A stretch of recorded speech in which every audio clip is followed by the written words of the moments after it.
Charles de Kermenguy vit au quotidien avec sa famille dans ce manoir du XVIIe siècle, un patrimoine transmis d'héritage en héritage depuis 600 ans au sein de la famille.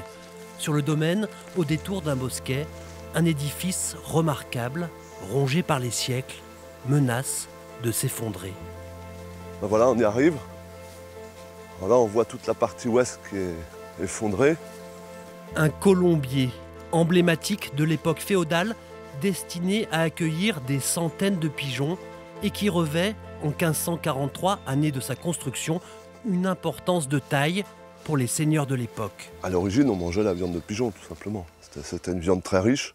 La fiente de pigeon était très riche aussi. On pouvait même la donner en dot, tellement c'était une richesse importante en termes d'engrais. Et puis c'était une viande qui était très prisée. Parce que quand on voit 860 trous de pigeons, on peut imaginer toute la viande que ça représentait.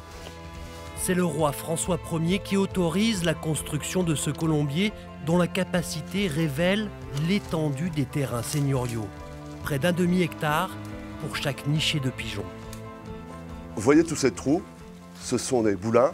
C'est là où les pigeons avaient leur nid, leurs petits, pondaient leurs œufs évidemment, et avaient leurs petits. Et donc, il y en a beaucoup, il y en a 860.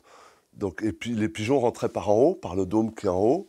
Ça, c'est typique Bretagne, les colombiers ronds comme ça, en granit. C'est une partie de l'histoire de la maison, c'est une partie de l'histoire de la commune. C'est un témoignage, et puis c'est une architecture, c'est quelque chose qui est à conserver. À conserver et même à sauver. 120 000 € de travaux seraient nécessaires pour restaurer le colombier de Kermenguy et éviter qu'il ne devienne un jour qu'un souvenir perdu.